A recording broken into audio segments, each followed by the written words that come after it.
Woo!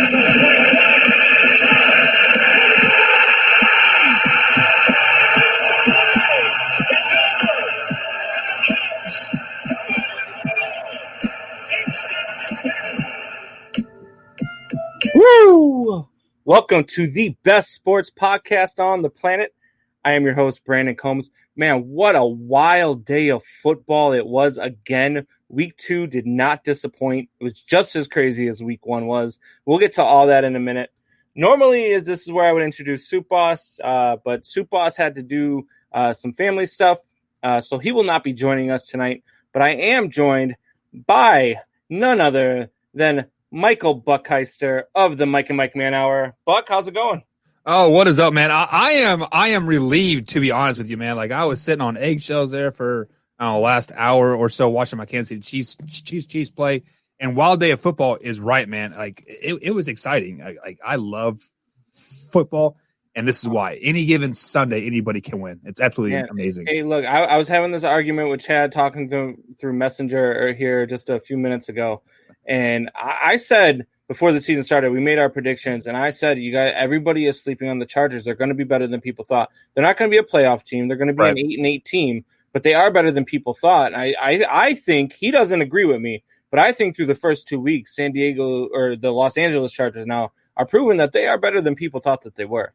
Yeah, I mean, honestly, I think the whole AFC West is kind of underrated too. We'll be honest. Let's look at these slate of games here. The Denver Broncos went toe to toe with the Pittsburgh Steelers, which like people are riding high on the Steelers. Like, I believe Benz has them at like number 6 on our NFL Power rankings, and the Broncos hung. They don't have Von Miller, their running back got hurt. He's out two to 3 weeks. Drew Lock is out at least 4 weeks with the shoulder injury, and then their top receiver had a off game. He I forget the name who they got in the draft, but he dropped 3 or 4 key passes like in the game. And then you look at the Las Vegas, I've been on the Oakland, Los Angeles, Las Vegas Raiders now for a while. Either they're going to be really, really good or really, really, really, really bad. There's no 8-8 point for the Las Vegas Raiders. And right now, Monday night, we could see them upset the New Orleans Saints, and they could be a really, really good team. And much what you said here, the Chargers, they were 13-3. Just 2 years ago. Yeah. They moved on past their quarterback. They had that same team. The only thing that they had different from that team is a quarterback. And they had a rookie quarterback come in, did not expect to start, but what's his name? Tyron Taylor got hurt right before the game or during pregame. So Herbert got lost his starting job. Yeah. I mean, let's be honest. Starting job. Right. Absolutely. Yeah, I mean, so guys, look at. I would not be surprised if the Super Bowl champions doesn't come out of the AFC West, not because of my Kansas City Chiefs, because of the Broncos, because of the Raiders, because of the Chargers. Very, very deep division. Yeah. All right, so Mike, so this is how we run things here. So we like to start our show off every week with Shop Talk, and now Shop Talk is one of our segments where we just interact with the fans. The fans come in, they give us our stuff. We talk with them. We talk about the things that we want to talk about as well, which today is, it's obviously going to be a whole lot of football in the show today. We are going to go through some baseball and get to some hockey and basketball real quick too. But I definitely want to talk. I want to talk about my Bears 2-0 and still don't have a quarterback. So I definitely want to get to that. But first things first, Shop Talk. Shop Talk's presented by BigDogPoker.net. Use agent code GoCubsGo when you sign up for BigDogPoker.net. That is a $50 deposit when you sign up for BigDogPoker.net, and you use agent code GoCubsGo. All right, so our Shop Talk segment here, we like to get the fans in. Tim Leonard chimes in, says good evening. Tim's going to join us here in a minute, man. We went head-to-head on 3 games, and I lost 2-1 this week. We're going to go head-to-head every week. I lost 2-1. The Steelers pissed me off because the Steelers went out. They should have been the game that I won. The Steelers won, but I had them plus 7.5.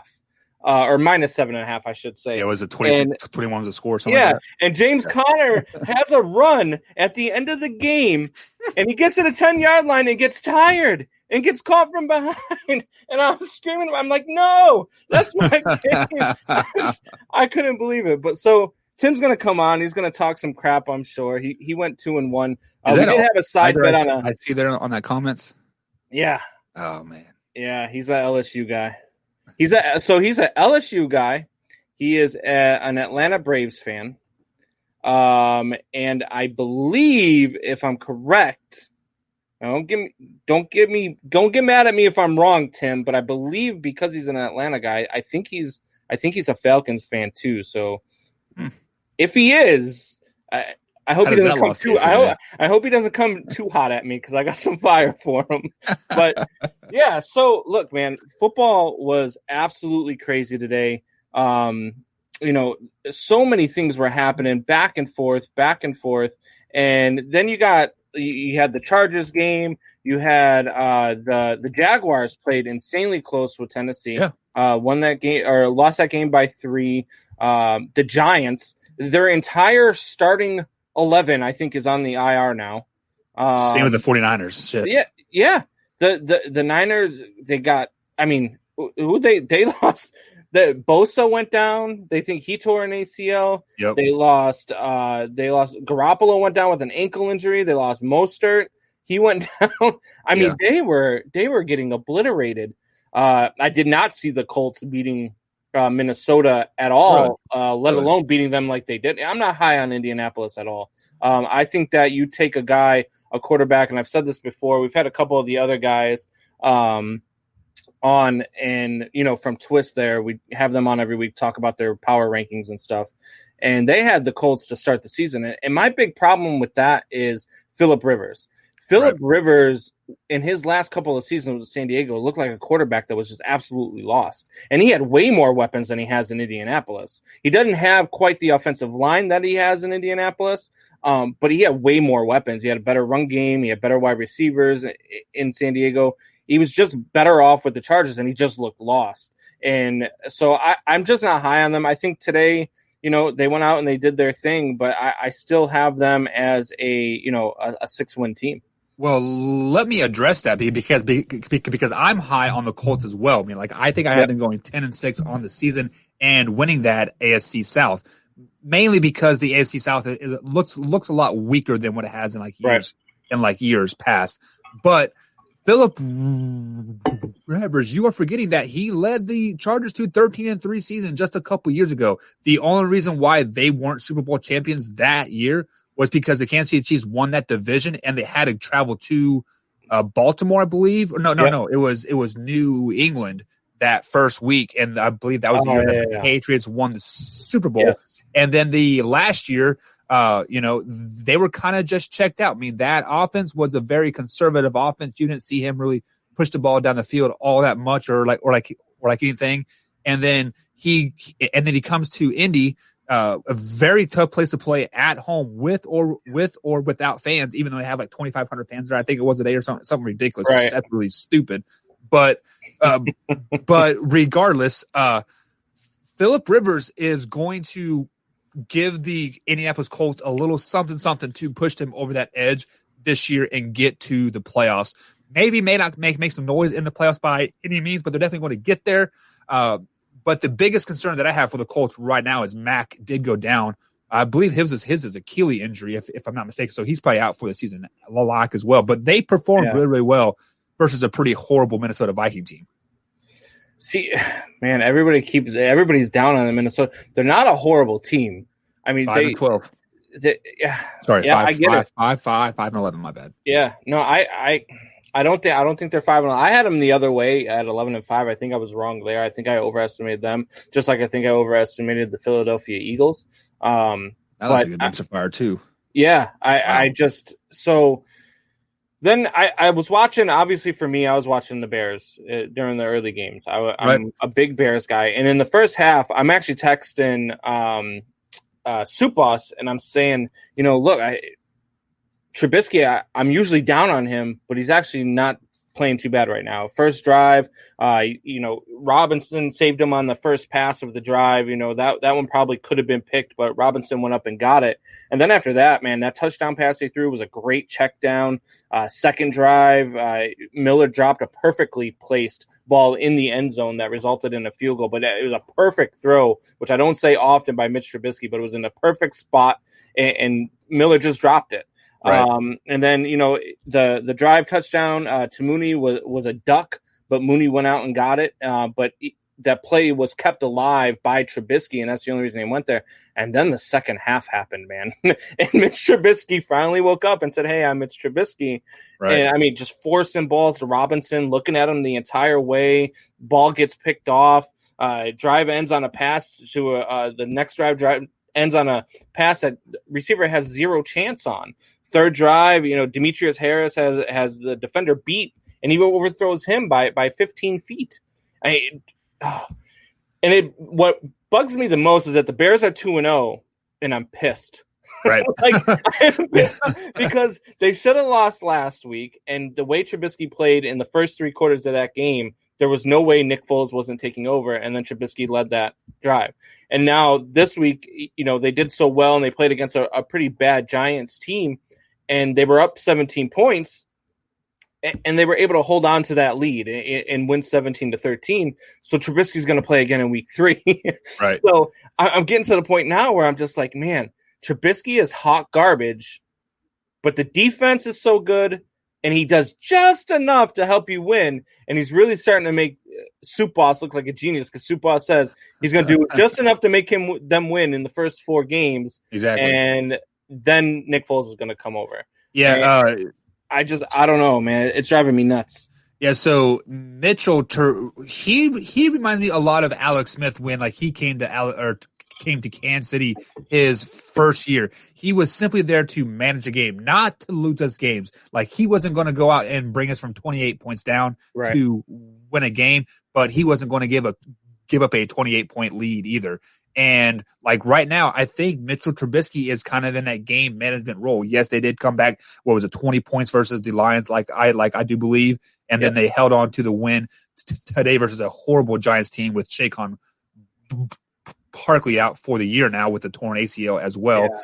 29 yards in a 2020 season. That's rough for. That's a different game too. If Saquon Barkley's in that game, the Bears might lose today if Saquon Barkley. Yeah. So, but competition brings out the best in any competitive athlete, right? So that was probably the best things that the Bears could have done. Yes, they maybe overpaid for a backup quarterback in Nick Foles, but Nick Foles is pushing Mitchell Trubisky to be the quarterback that he was when they missed that kick in the playoffs. Yeah. Does he excel into a top 10 quarterback in the league? That's tough saying. Yeah, I mean, by week 4, week 5, and I think we'll get a pretty good judgment of that. But he is definitely not hot garbage anymore, as you say. I mean, I am starting to change my tune. I mean, I'm starting to change my tune a little bit on the Bears. I believe I had them going 3-13 this season, or 4-12. I cannot remember for sure. But yeah, they're almost there. Yeah. I mean, but. I got who the Bears have next week? It's Atlanta. It's Atlanta. So I mean, we saw Atlanta. They are trash. I mean, they get a 26-point lead today. And, but you know what? They scored 39, and if you score 39 against the Bears, you're going to win the game by 3 scores with Mitch Trubisky at quarterback. We'll see next week. Trubisky just can't score points. He can't score points. He throws a lot. He has a lot of bad balls. I think that Atlanta has a much better defense than the Giants do, even though it didn't show late in the game against Dallas today. As I started having flashbacks of the Super Bowl. It was so bad. But yeah, then the Bears get so they got Atlanta and Indianapolis in the next 2 weeks. So, man, I see them having a bad day against Atlanta, and then having a bad day against Indianapolis. And then I think week 5, you might come out and see Nick Foles. I think Trubisky's got a really, really tight leash, and he hasn't performed extremely great this far. And they've just come lucky and gotten away with 2 victories. They should have lost in Atlanta. All right, so they should have lost and they should have won in Atlanta. With a quarterback last week in Atlanta, they win that game by 3 scores. He missed so many passes in the first 3 quarters of that game and they were touchdown pass. Like he misses.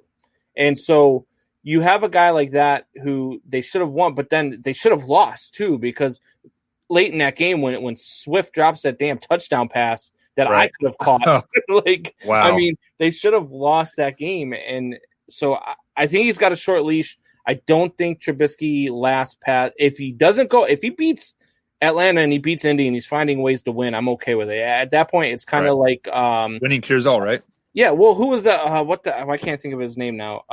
Wayne G's favorite quarterback of all time, the quarterback from Florida, that came out and played for Denver, but everybody said he wasn't a quarterback. Tim Tebow. Tim Tebow. Thank you. But yeah, so he's reminding me of Tebow. If you're going to find a way to win, just keep winning. I don't care. Right. I mean, he was 12-4 2 years ago. Yeah, and the Bears bye week is like week 10, I think it is. Is that when I'm something like that? If I remember correctly, I'd have to check here. I think if they are treading water by week 10, they're like a 500 team. Yeah. After the bye week, I would not be surprised if Nick Foles came in there just to shake things up like a little bit, just depending on. I think he'll be in way before that. So you got Falcons, Colts, Buccaneers, and Panthers and Rams are your next 4 games. I see 1-4 there. Yeah, 1-4, 1-5 easy right there. Yeah, and then the Titans and then the Vikings. So it's not going to get any. You're not playing a cream puff schedule this year. You don't have an easy schedule. Right. I picked them. I was high on them. I said they were going to lose the first 2 games, and then Foles was coming in week 3, and they were going to be 11-5.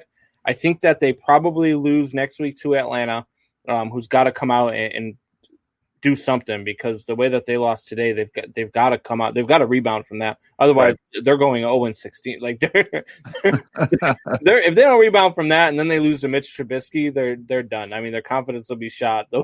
There's no recovering from that. Well, the one positive thing about the Falcons is they do have a fairly easy schedule. Like I believe they had like the 27th ranked schedule in the league this year, so they could easily go start 0-3, 0-4, and then make a late run and become that 7th seed in the playoffs easy. Yeah, I just, man, I don't like if Trubisky keeps winning though, and winning like this, it's going to be one of those seasons where they win a lot, and I'm just not going to like it. I mean, I want the kid to do well. I want him to come out and be like, hey, all of the people that are down on me, all the people that said that I couldn't do it, watch this. Right. And just have a game where he goes 31 for 40 and just lights the world up. But he doesn't have it in him. Like, he just doesn't. He's not going to beat teams like the Saints. You're not going to beat teams like the Buccaneers. I mean, you're probably not going to beat the Colts. You're probably not going to beat – you'll be lucky to beat the Panthers the way you're playing football right now. Panthers don't look bad, though, right now. No. Although Christian McCaffrey's hurt. Yeah. Yeah. So, yeah, I mean – Bjorn chimes in here. Aaron Jones with 43 points killed. Yep. I lost a game today because I was facing a guy who had Matt Ryan and Aaron Jones. Matt Ryan, even though they lost today, had 30 fantasy points, and Aaron Jones had 48 in the league that I'm in. So he had a little bit more than what he had in your league, Bjorn. But yeah, right off the bat, I was down by 78 points. So I was just checking up a prayer at that point. I still got Drew Brees going tomorrow night, but still, he's got. I had Aaron Jones too, so I was pretty happy about that. Yeah, yeah. I did not take Aaron Jones. There's another team, man, that has to deal with an injury, and I haven't heard how severe it was. But Devontae Adams went down for Green Bay. I didn't hear anything about that yet. Yeah, so with Devontae Adams going down, if he doesn't come back, if he's out for any lengthy period of time, man, Green Bay's really going to be hurting. And even though they're 2-0 right now, they're fine. They got Aaron freaking Rodgers. Aaron Rodgers makes people around him better, just much like what Tom Brady did with all those receivers in New England. Aaron Rodgers is the most overrated quarterback in the NFL. Really? Yeah. Absolutely. I bet you wouldn't be saying that if he played for the Bears right now. You guys are 2-0. If you played for the Bears right now, I'd be happier with my quarterback than I am right now. No, you wouldn't. That's old arm shot. Thoughts on the Titans 2-0 start. So, yeah, look, the Titans are the Titans. I think that they are showing right now that last year wasn't a fluke. I had them winning the division at 9-7. Didn't have them setting the world on fire, but they look good so far. They did go out and beat the Jaguars, and I can't remember who they beat in week Broncos. 1. The Broncos. So they haven't really played elite competition yet. But no, they've got a nice team. Tannehill looks a lot better than he looked in Miami through the first 2 games, and even through last year. He just looks more comfortable in this offense. Maybe it's because you got King Henry running behind you, who Michel Buchheister had as the 7th best running back heading into this year. But he's had 2 games. Yeah. Hey, look. Yeah. 2 games, and you know what? Who else were you high? Oh yeah, that's right. You were high on the Detroit Lions too. Yeah. Yeah, they may have started 0-2, and they may have scrambled away a game against the Bears. The Packers handed them a big L, but I had them losing to the Packers the first game anyways. The Lions have a very favorable schedule, but let's talk about the Titans here real quick. They are an habitual 8-8 team. The only reason why they made such a big run last year was because they just happened to get hot at the right time. That is what's so special about the NFL is any team can get hot at the right point, win 4 or 5 games in a row, be clicking on all cylinders once the playoffs hits, and you win 2 games and you're in the AFC championship game. So, yes, it's hard, but it isn't that hard either. Just get into the playoffs and play and just play one best game, and you are all of a sudden you're a top 8 team in the NFL. Now, Look at the Titans schedule moving forward. The Vikings, they travel to Vikings. I think they will lose that game because the Vikings, they are bound to not start 0-3. And then they go against a very good Steelers team, the best, probably, let's say top 3 defense in all of NFL. And then they play the Bills. Those 2 games there will tell you where the Tennessee Titans stand. Are they a 10-6 team or are they a 7-9 team? Yeah. Those 2 games right there will tell you it. I still think they're a 9-7 team. I still think that they will win the division because it's not a very strong division. So I still have them winning the division. Still have them at 9-7. I think that I didn't have them. I did. I had them at 2-0 heading in. Now that I look at the sheet here. So I had them at 2-0. I have them losing those 2 games that we just talked about. But I do have them at 9-7. I think that they're still that team. They're good enough to win that division for sure. Right. Bjorn chimes in too. Sorry, one more. Is Taylor done? Look, we just talked about this at the top of the show briefly, but I don't think there's any way you have Herbert come in and start like that and perform that well as a rookie against a top 2 team in the AFC and the defending Super Bowl champions and perform like that and then sit them week 3. I don't think you can do that. I don't think you're that married to Tyrod Taylor that you don't give Herbert the starting job, which he's clearly shown that he's ready for. So just to give you some, I guess, breaking news per se, this is per ESPN, Adrian Gonzalez here.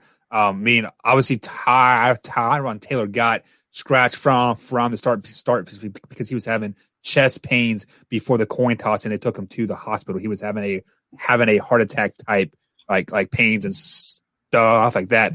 And the Chargers head coach says that he is our starter moving forward, no matter how well Justin is playing. All right. So, I guess that answers your question, then, Bjorn. I wouldn't do it. I would keep Herbert in there. I don't think you're that married to Tyrod Taylor, and I think you go forward seeing what you have in Herbert, and who had a really good showing against, again, a top 2 team in the AFC, probably the best team in the AFC as they've proven so far. So let me tell you, because Justin Herbert is a rookie still at the end of the day. You didn't want to throw him into this gauntlet of a schedule that they have coming up if you don't have to.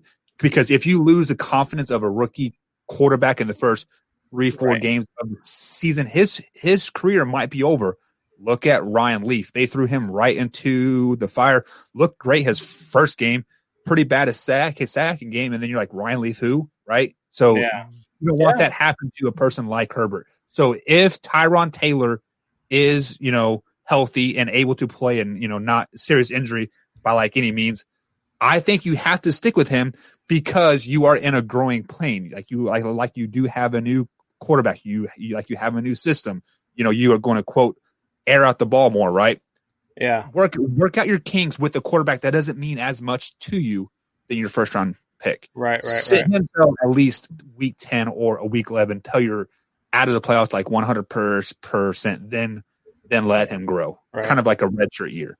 All right. So we talked about how we were 2-1, and we are going to come right now to Professor Leonard, Professor Leonard, cracking up over here. What's going on, Professor?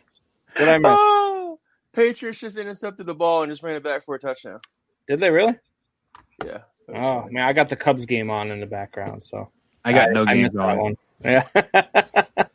Hey, Buck, I perfectly set up my line of view, so I've got the camera right here and the TV's right behind it. So I watch games all day long while I do this because that way I don't have to listen to Soup Boss all the time.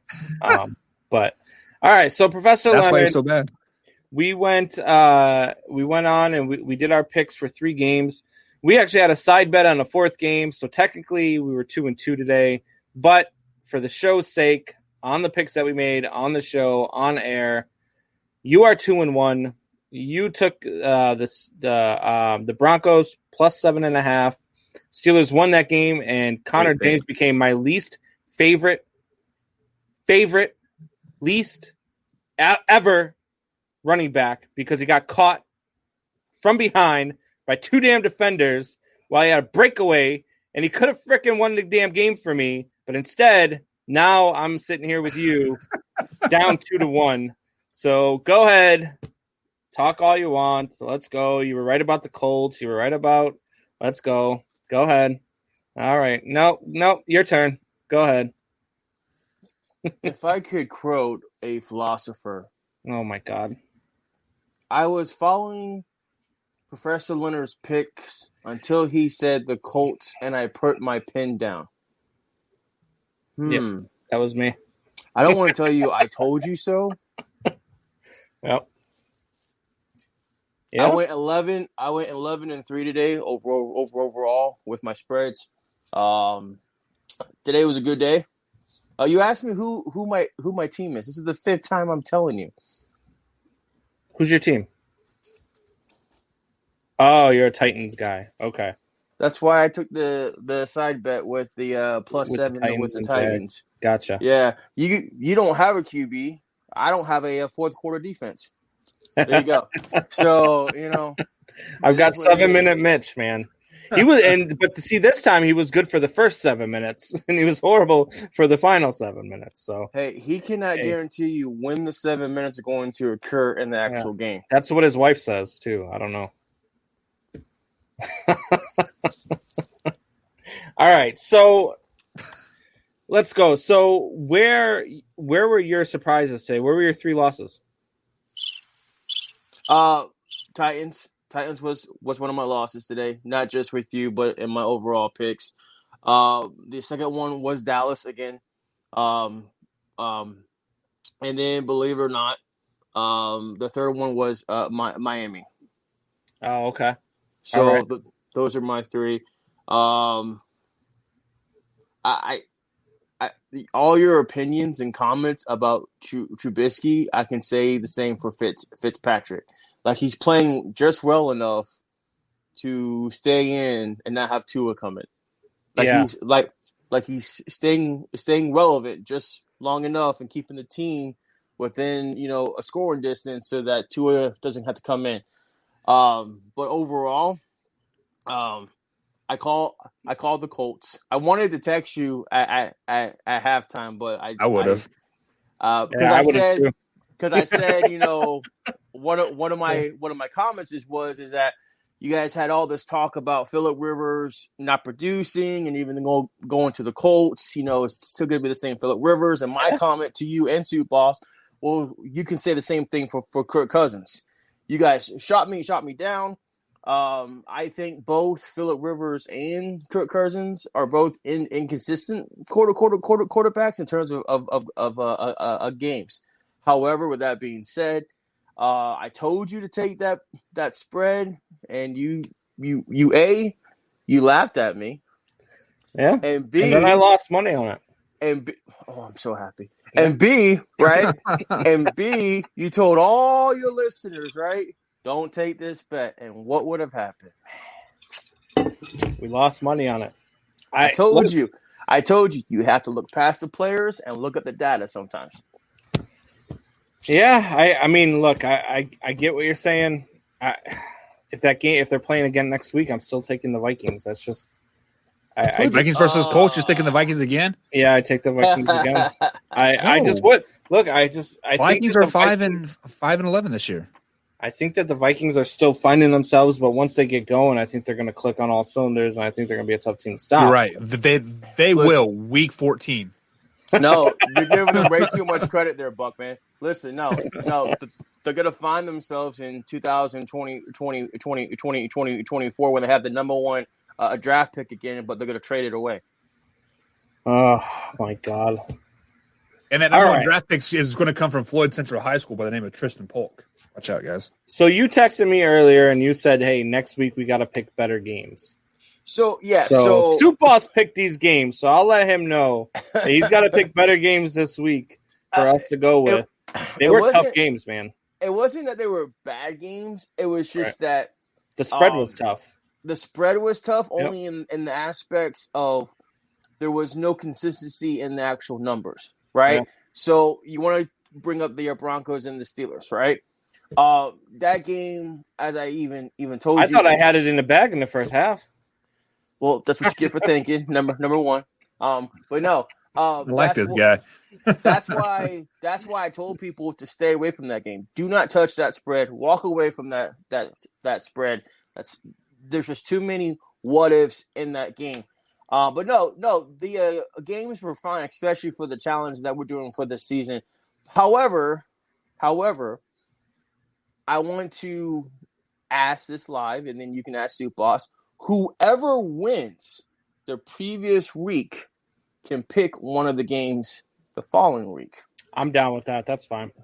So if Soup Boss is picking next week, then you will pick two games, and then I will pick the third game. Yeah. Or if you're gonna be picking next week, then Soup Boss will pick the two games, and then I will pick the third game. All right. So whoever wins the previous week gets to pick a game for next week. All right. Yep. I'm good with that. I got a question before you move on to things here. My general rule of thumb, if I put money on like any games, is anything over 7.5 point spread, I steer away from that 100% because Vegas is trying to trap you. Yes. Is that kind of your point of view there too? Negative. It's all about the numbers. You can ask Combs there about my spreadsheet that I have. Fucking list is down long. It was 11-3 is good. 11-3. It was a good week. Not all my bets are for money. It's also for items. So I have collected some new items. But to answer your question, no, it's not always about the spread. Perfect example, when Combs and I first talked, the Titans were at a +9. I thought wholeheartedly, based off the numbers, that the Titans were going to, give it to the Jags today, which they did for 3 quarters and 2 minutes into the fourth quarter. For whatever reason, yeah. But with that being said, not necessarily no. Take the Cowboys and the Falcons game, right? The original spread, I think, was something was a 4.5. I think was the original, right? That's a terrible spread, in my opinion, right? If it was lower, like a 3 or 3.5, then there's a little bit more meat on the bone. So it basically comes down to the spread versus the numbers in terms of who's actually playing.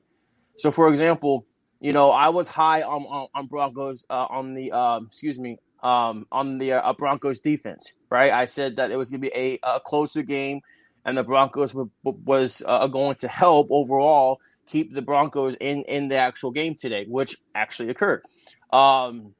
So again, it depends on the team, on the numbers. I mean, there's a number of things, but to be scared of a spread, I mean, you want to make a logical choice, but with me and Combs also know this, the numbers don't lie.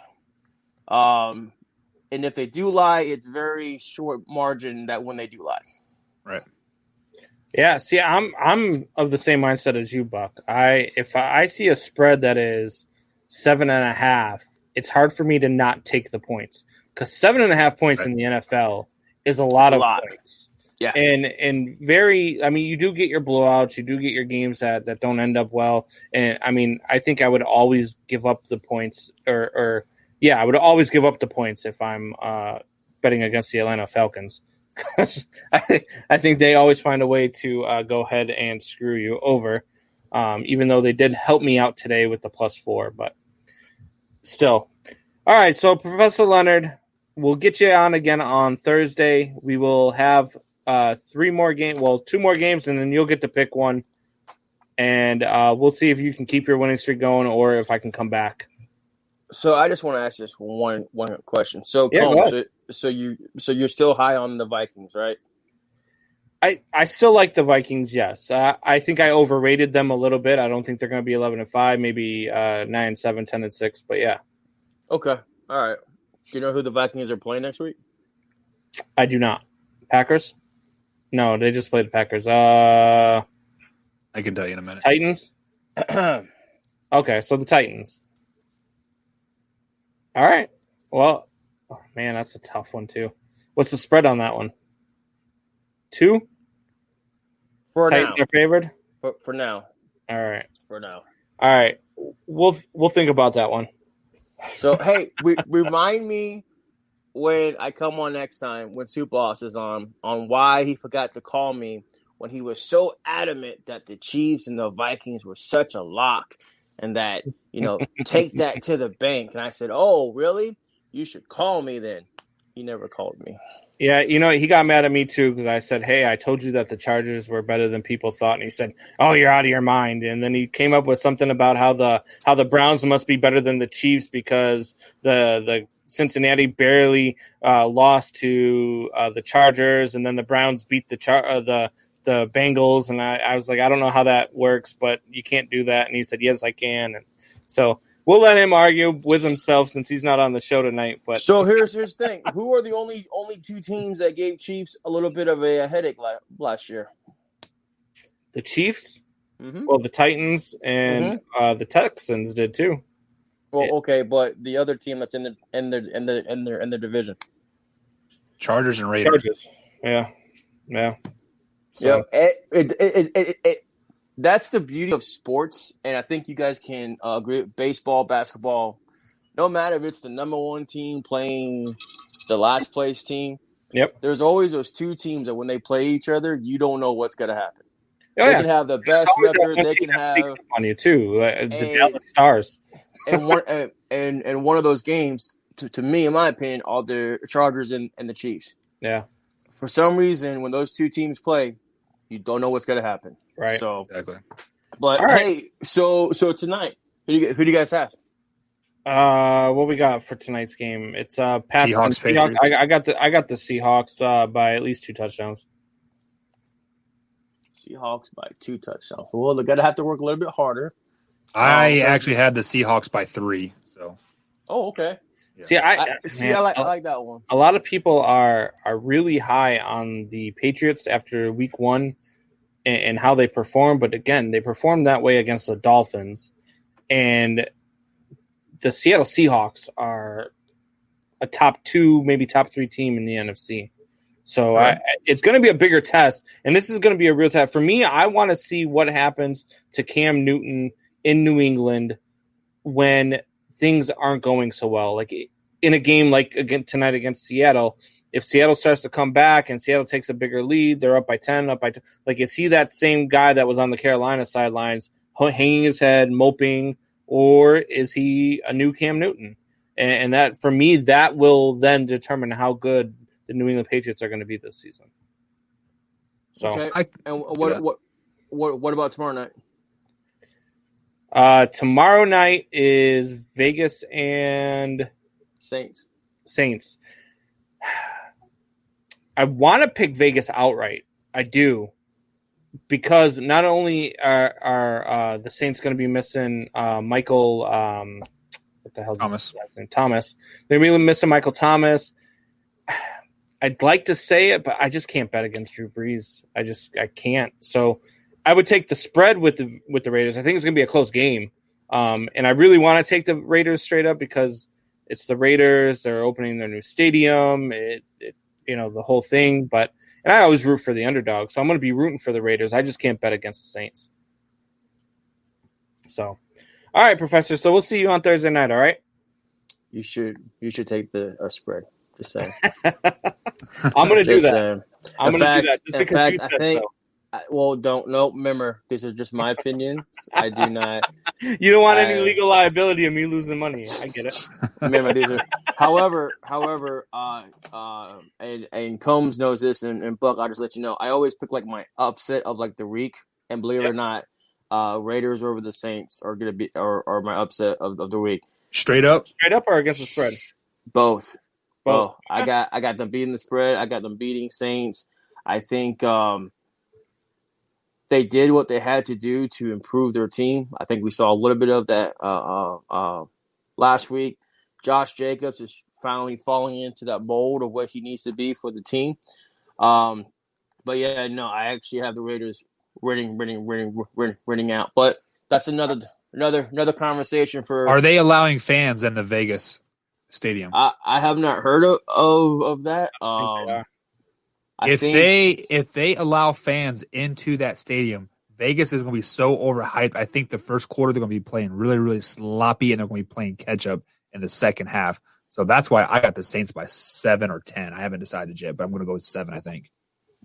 All right. That's an interesting number there. Okay.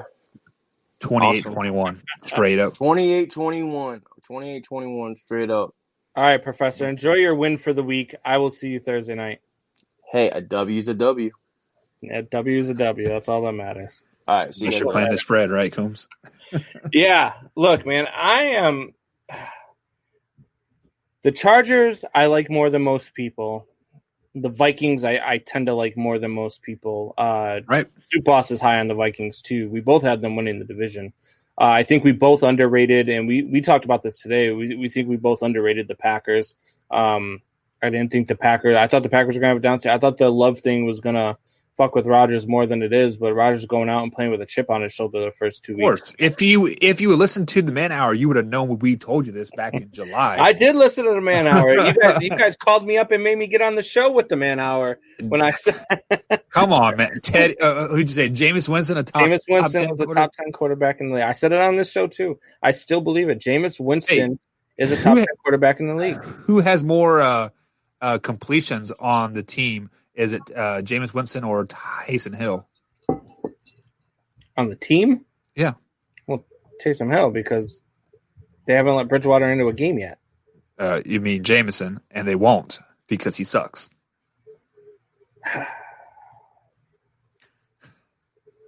At any rate. All right, so we got a couple of things coming in here. Is Taylor done? We already got to that one. Dan Quinn, is he done in Atlanta? I don't know, because you did have a was it 20-0 score versus the Cowboys. I don't think you fire him this early, and then 29-10 at half. Yeah, so like I don't think you fire him this early in the season, because they did lose on an onside kick and a last second field goal, and it's just I don't know. I mean, you still have Matt Ryan there. You have Calvin, what's his last name? And then you have Julio Jones. I mean, they had the team to go really, really deep. Yeah. I mean, like they had the team to do well this season, sneak into the playoffs at an 8-8, 9-7 type of schedule, like a record. I don't think, because if you fire their head coach week 2, that blows your whole season up. And you are basically taken for Trevor, like at that point. And you have Matt Ryan still. So why would you do that? Right. Yeah. Look, for one, and I said this last week, I said it with the guys from Twist. If I'm tanking, it ain't for Trevor. Right. I see a lot of Ryan Leaf in Trevor Lawrence. I see a guy who is very good in college, but I'm not so sure his game's going to translate very well to the NFL. There are a couple guys that I would take over him. Like a Kellen Mond. I would take what was the other big name that everybody says would, if anybody goes before him, it'd be him. Justin Fields. And then I also like the kid from Florida, Trask. He's a really good quarterback as well. I think I like all three of those guys more than I like Trevor Lawrence. So I'm not a big Trevor Lawrence guy, but I know a lot of people are. A lot of people say tank for Trevor. I would not tank for Trevor, no matter. I tank for Trevor if I'm the Bears, because at this point I'd take my grandmother. But so all right. So we're gonna take a quick break, and when we come back, we will get to some more stuff. We still have to get to our YouTube subscribers. We're trying to get to 100 subscribers. Every Sunday, we're taking away a prize. We're down to 8 prizes left. Trying to give you guys some free stuff, and we still are not at 100. So we have got to take some more prizes away. And I'm also going to be calling out Michel Buchheister on something later on. He does not know what it is yet. This is a surprise for him. He'll find out what it is in just a few moments. We'll be back. Chiefs Kingdom.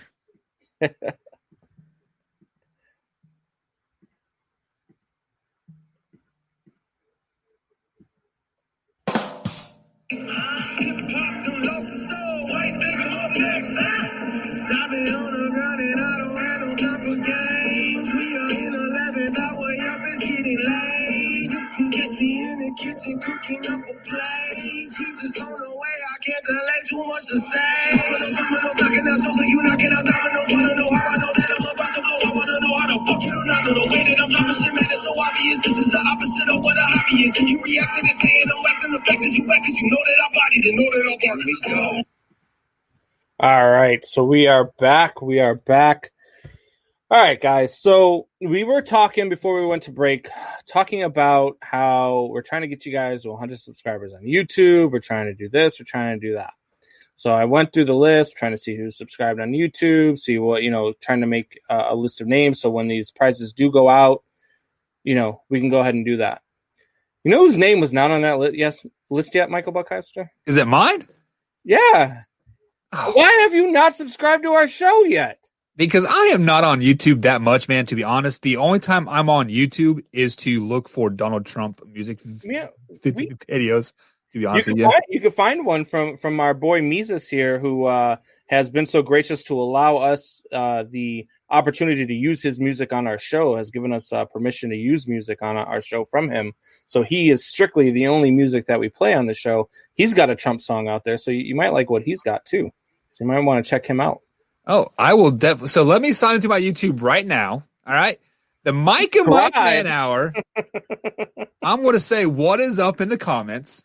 Oh, yeah. Like, what's up, big dog? As soon as it, apparently my internet's slow right now. Here we go. Cindy must be doing, what's up? And then boom. But wait, let me hit the like button first. Like. Did you then subscribe? There we go. There we go. Right. So, guys, we are at Michel Buchheister. I don't know if I know you watch the show because you comment all the time. We have a whole bunch of prizes. So I've got this Philip Lindsay autographed full size Broncos replica helmet. Another injury. I've got Calvin Ridley behind me. I've got a Michael Vick jersey behind me, which my girlfriend would desperately love for me to get out the house since we do own a pit bull and she hates Michael Vick. Sheesh.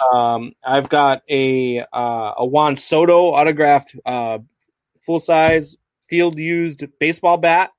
I've got, what else do I have in here? I've got a Lou Brock autographed jersey. I've got a Fernando Tatis Jr. autographed jersey. I had a Saquon Barkley autographed jersey in here, rookie jersey, but that already got pulled out of the hat, so that prize is gone. We had a Yankees full-size batting helmet. That prize is gone. So all we got to do, guys, is get to 100. I keep posting the link, so all you have to do is click on the link. It takes 3 seconds to subscribe. And you saw it right here. Michel Buchheister just did it while he was on the show. Yeah. So we have no excuses to not. And here's his comment already. So we do not have any excuses here. So we're about to take away another prize, guys. Here go all the prizes in the hat. So we're about to take another one, guys. What are we losing here? Breaking my heart. All right. Oh, man, I know there's a couple of watchers who really wanted this too. Michel Buchheister, I love cabbage. A lot of people wanted this jersey sitting behind me, but the Calvin Ridley is out. It is no longer an available prize. Wow. Guys, we just lost to Calvin Ridley, and I know there's a couple people that are going to be hitting me up now and be like, oh, I want that Calvin Ridley. I'm going to say, well, it should have got more people to subscribe. You had a chance. $100. Man, oh man. Yeah, and that's the thing, man. We have thousands of dollars in prizes here that I'm just willing to give away to get 100. And we've got 300 followers on our Facebook page. All I need is a third of that to subscribe on the YouTube page. And we just can't seem to get it. I don't know what's going on. I don't know what it is, but they're losing prizes. I feel like a dad taking away toys from his kid. I don't know, guys. You guys make me do this. It hurts me more than it hurts you. All that other dad stuff, but yeah, it's always tough. Did you have this many problems getting to? How many subscribers do you have on your YouTube page? We're like right about 1,600. Yeah. So did you have this many problems getting to 100? Yeah, so our biggest hurdle was getting to 100. It took us almost 7-8 months to get to that 100, and then the next couple hundred came pretty easy, and then it just gets easier after that point. But that first 100 is always the hardest, and even though we have 1,600 subscribers, only like 5 or 6 honestly tune in on the YouTube channel. Like we definitely get more viewers from the Facebook page simply because I just think Facebook is easier, like you're scrolling through, boom, they're there, right? So and then it gives you the right. It'll tell you, hey, they're gonna start recording, or hey, they've gone live, and YouTube has a problem doing that. I don't know why, but they don't tell you, hey, this. I'll tell you a secret off air. Okay, perfect. I got you. All right, so. Let's get into something else here. We've been talking a lot of football. We'll get back to football for sure. We've got a lot of stuff to talk about. But there's a lot of stuff going on in baseball right now. And one thing that I've noticed just by watching all these teams clinch, the Rays clinched, the A's clinched, the Twins clinched, the White Sox clinched, all clinched playoff spots. The Yankees are close to clinching a playoff spot. And then the Dodgers have clinched a playoff spot. Now, notice all those names that I said. How many National League names did I say? I don't know. 1 or 2, isn't it? Just the Dodgers. Just the Dodgers. They're the only team in the National League so far. I think that goes to show, and I've said this before, that I think that the National League has more competition and has more meat on the bone than the American League this year.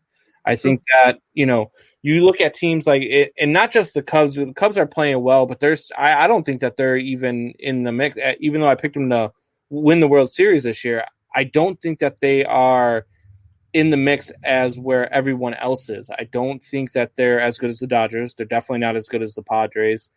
I think they're probably on the same level as the Braves. They're better than the Marlins. They're better than the Phillies.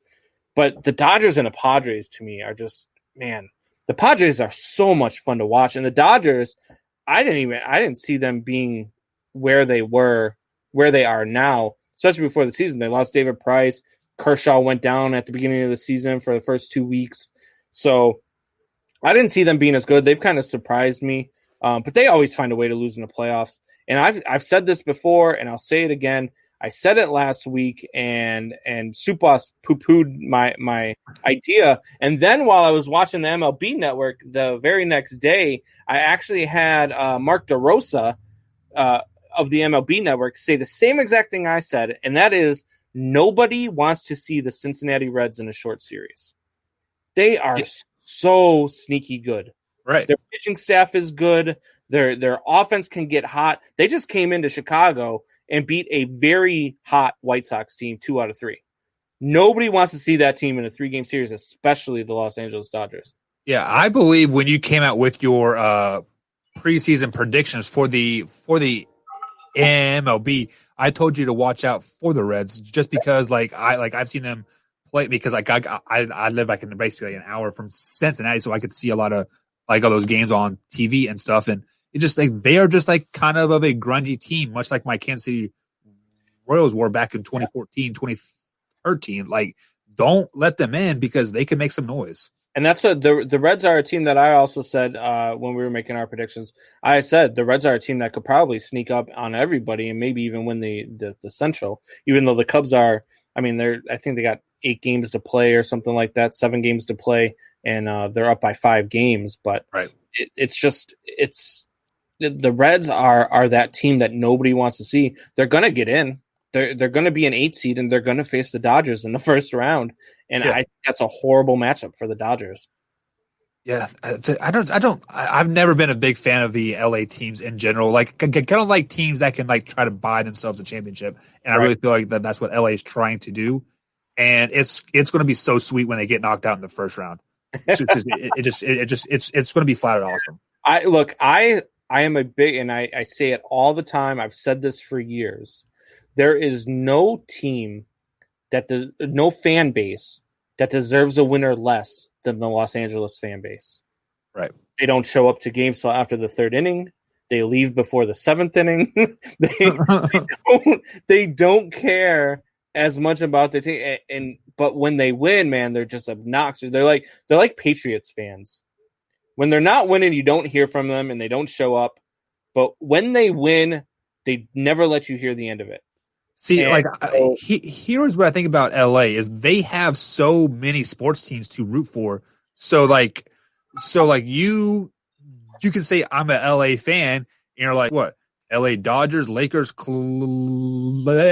Like, are you a Kings fan? Like, you can rattle off 15 professional teams and like LA. Like, I believe the Kings are going to the World Series, or to the NBA championships. You're like, I'll root for them. It is so bureaucracy like over there. Yeah, it is. It's insane. But I do take great solace when they lose. I would also love to see the Lakers go down at some point. I'm a LeBron fan, so I'm kind of rooting for Lakers. I like LeBron. I like LeBron as a person. I think LeBron is probably one of the greatest human beings that we've ever had as a professional athlete. The things I'm starting to lose respect for him now, though. Community and those things that he's done, with building the schools and all the things that he's given for free educations and stuff like that. He's done wonders for the community, but I don't like him as a basketball player. I just don't. I don't like the flopping, the constant whining. You're so great, but all you do is whine and cry and bitch. That's all you do. So it drives me nuts. That's the era that we're in, though. Now, I mean, yeah. That's why I don't watch the NBA.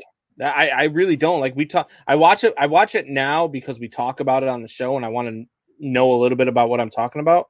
But we had it before the season. I had Wayne G on the show, and the three of us, me, Wayne, and Sue Boss, were talking basketball, and I just sat here for 20 minutes because I couldn't tell you anything. Like, we're talking about like the Utah Jazz, and they got Donovan or what's their star there? Is it Donovan? What's his name? Donovan Mitchell. I believe he's from Louisville, Kentucky, actually.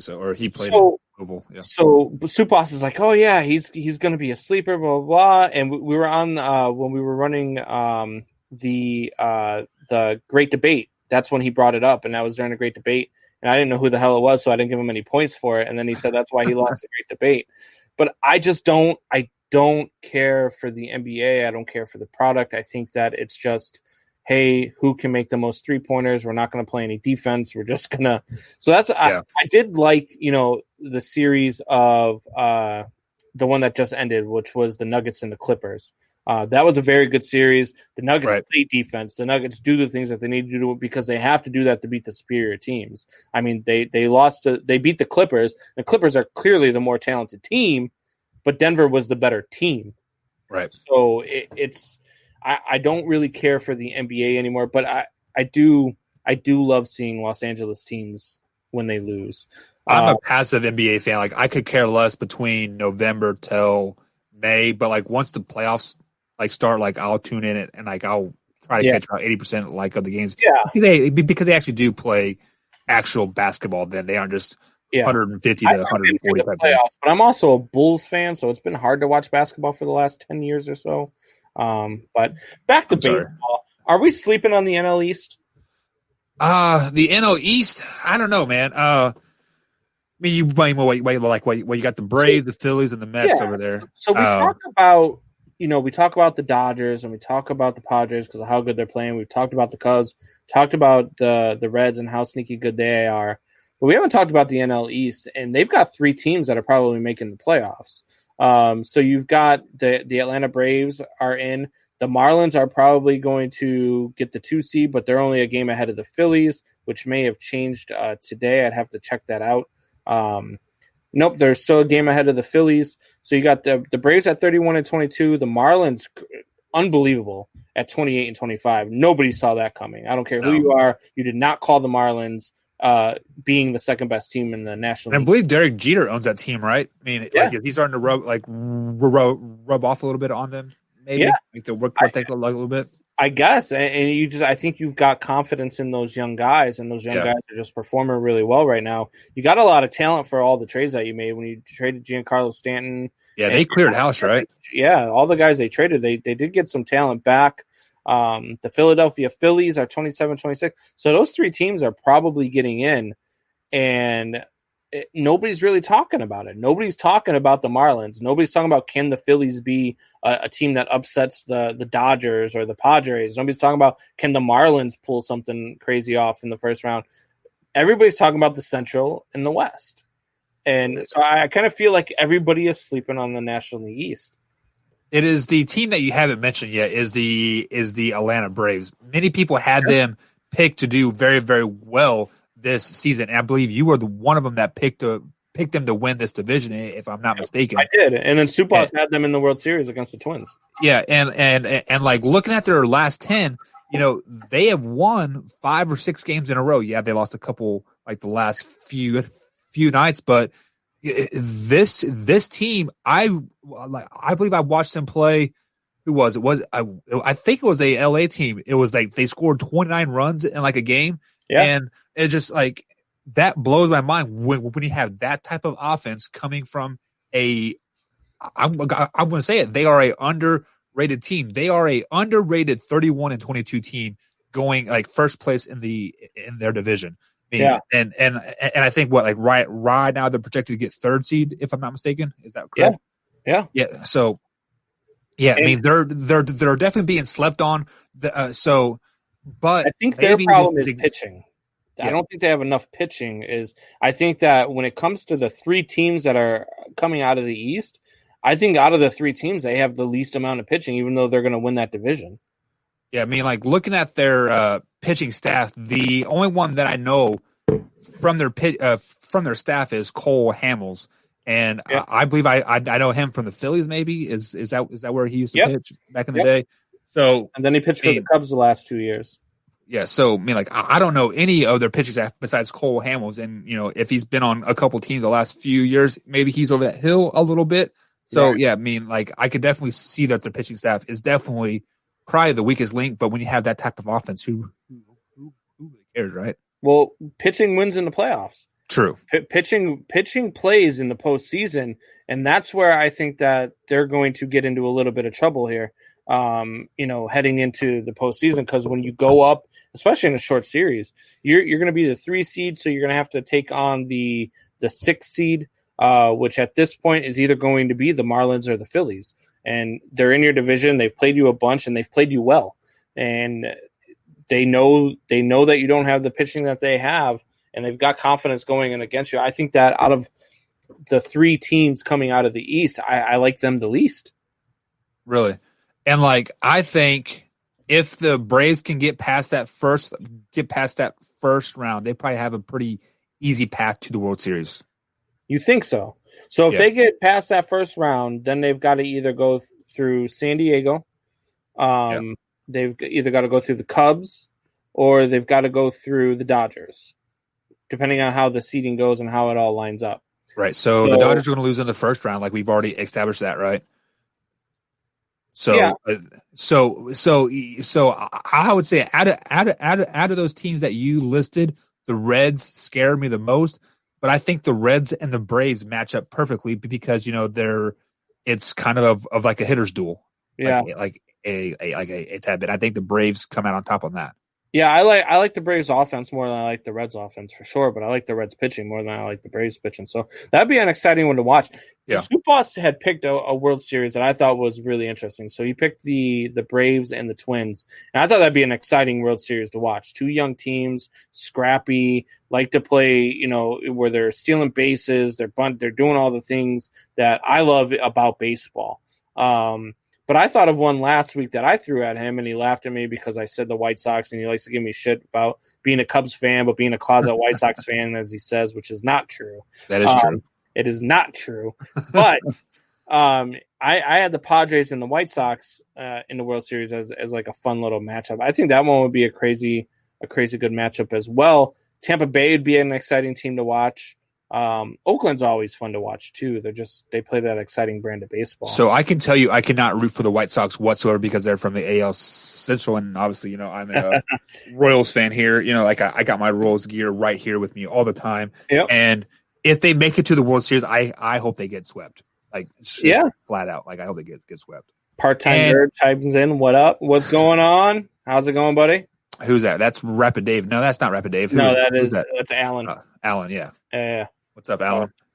But yeah, no, I think there's a lot of exciting teams to watch. Who do you think has a more exciting playoff picture, the National League or the American League? Oof. You know what? I would have to say the American League just because I know the American League a little bit more than I do the National League for being like a Royals fan, obviously, and I get a chance to watch a lot of American League games. I think the ultimate World Series winner comes from the American League. Yeah. Well, see, I disagree. I think on both fronts. I think that the winner of the World Series is coming out of the National League, and I think they also have the more exciting. I think you're going to have more upsets in the National League than you are in the American League. The American League seems to – the Tampa Bay Rays have absolutely dominated the New York Yankees this year. Right. Absolutely dominated them. And I think the Oakland A's would beat the Yankees still don't have the pitching to compete in the playoffs. And, I think the White Sox pose a threat. I think that the Twins pose a threat. But in the National League, man, it's almost like a hockey playoffs where I think all 8 seeds could get to the World Series and win it. I think the Cincinnati Reds can be your Dallas Stars of 2020 for baseball. Yeah, but you keep saying shortened series, they're doing 5-game series instead of 7-game series, right? No, they're doing the first round, the wild card round, is a best of 3. Okay, and then it's a 7-game series, after that. So in the National League, all of those series are going to go 3 games or 7 games. They're going to go the full length. Yeah. Yes, that makes for exciting playoff baseball. But that doesn't win you a lot of World Series. When you have to play 20 to 25 games to get to the World Series, and then the team, let's say they play the Tampa Bay Rays and they're playing 12 games. They sweep through the Astros and the Yankees, and let's say they play the Twins, in the championship series. Again, I disagree with you there again because look at teams like your Kansas City Royals when they won the World Series. They were good. They had to battle to beat everybody in each round heading into that World Series, and then they had to battle to win the World Series. Whoa! Hang on. The Royals swept the first 3 series. The year they won the World Series? Yes, they beat the Oakland A's in that wild card game. Yes, that wild card game was like a 15-inning game, and then they swept the first round. Then they swept the second round, which was the Giants, I do believe, and then they beat the Mets in 6 games. Yeah, well, it couldn't have been the Giants because Giants. I'm sorry. I forget who. I think they beat it was. The Red Sox or something. But I could have sworn that they battled. But all right, so I'm mistaken then. But I like a team that is playing 7 games versus a team going up against a team that swept and sat for a week while we went through a 7-game battle, because I feel like our bats are hotter. I feel like our team doesn't have time to cool down if you're playing good ball. So I always pitchers don't have time to rest though either. And you stated that the playoffs it's a pitching duel, and if your pitchers are consistently going nine innings, 7 games, that takes a wear on you. Yeah, no, I agree. It's going to be fun to watch. Like I'm a baseball guy, so it's always fun to watch. But honestly, baseball is probably the best postseason to watch. Yeah, I like it the most. I think NHL is probably the most fun postseason. Because if I knew a little bit more about hockey, I could probably buy into that. I mean, look at teams like right now, the Dallas Stars, and I've mentioned them a few times tonight. They're in the Stanley Cup playoffs, and nobody had them beating Colorado. Nobody had them beating Las Vegas. And now nobody gave them a chance against the Lightning. They beat Colorado in 7. They beat Vegas in 7, came back from 3-1 down in both series. And then, I'm sorry, then they come from 3-1 down against Vegas, but they beat Vegas. And then everybody's like, oh, now they got no chance against the Lightning. And they go out and they dominate the Lightning in game 1. So that, for me, teams like that, and that happens every year in hockey. There's so much parity in hockey that it's just, for me, it's the most exciting. It's just end to end, and the overtimes are crazy. I love hockey, and I think hockey is probably the most exciting postseason. But I do enjoy watching baseball the most. Yeah, I do concur with you on the hockey, because I've seen more teams be up 3-1 and they come back and lose the series. At least a handful of the times I have seen it happen. But this year, I think you kind of got to put an asterisk by that Dallas Stars run, because there's no travel involved. I mean, if you guys want to think about this, traveling is just as hard on your body as playing the game. Yeah. Like especially if you're flying from California or in their case to Vegas back to Dallas every 3 nights. I mean, that's a wear and tear on the body. Soup Boss chimes in here and says Chargers are going to the Super Bowl. Says Brandon Combs. That is false. I did not say that. What I did say is that the Chargers are better than people thought that they were going to be. They're still an 8-8 team. I still have them at 8-8. Soup Boss has them at 4-12. They're not a 4-12 team. They've just shown you they're not a 4-12 team. Because you play well one game does not make you an ultimate 8-8 team. I agree, and that's what Soup Boss threw at me too. Well, at the same time that he threw at me that must mean that the Cleveland Browns are better than the Chiefs, which I didn't understand what the hell he's talking about, because there's no way that the Cleveland Browns are better than the Chiefs just because the Chargers barely beat the Cincinnati Bengals, and then the Chiefs had a hard time beating the Chargers. Doesn't mean that the Browns are good because they beat the you can't do that. You can't say just because one team had a tough time against another team and then beat this team, and now that team's having a tough time against that team. Even then, his logic doesn't make sense. No, it doesn't make sense at all. Didn't the Chargers beat the Bengals, right? Yes. The Browns beat the Bengals. The Chiefs beat the Chargers. So how does that mean the Browns are better than the Chiefs? The logic there doesn't make any sense. Because the Chargers or the Browns beat the Bengals by more points than the Chargers did.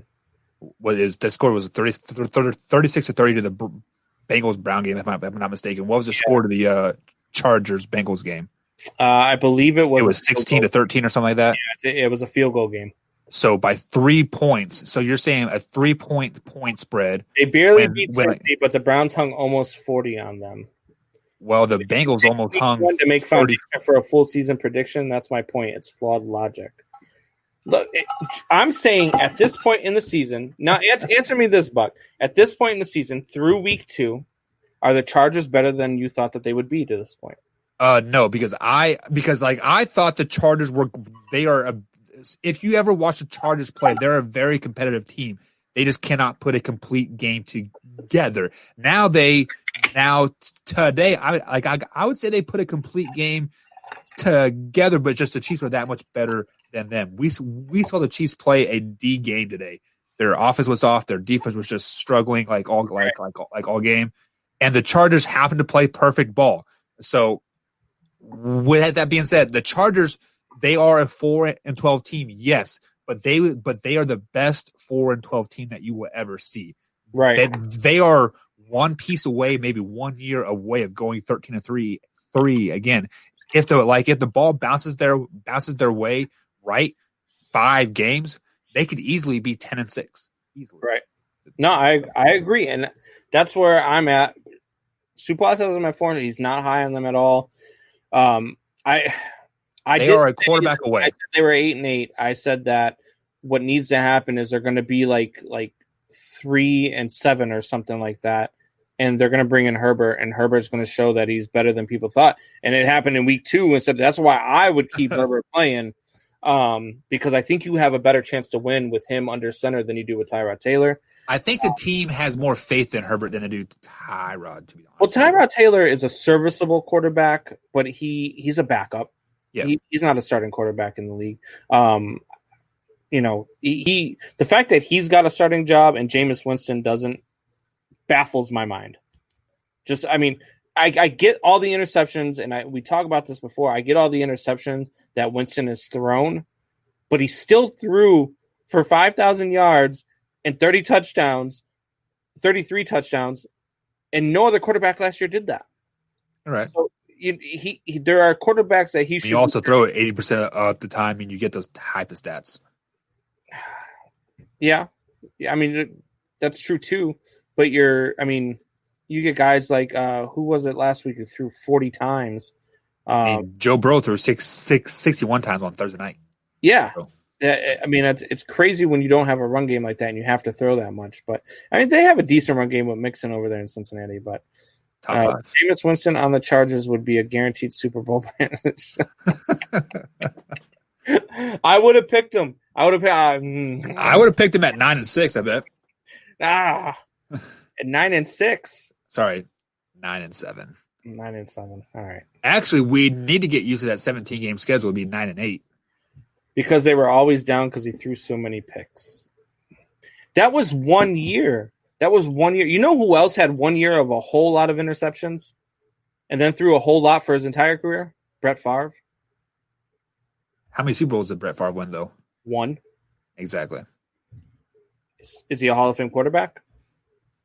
Only because he played for so long. You think so?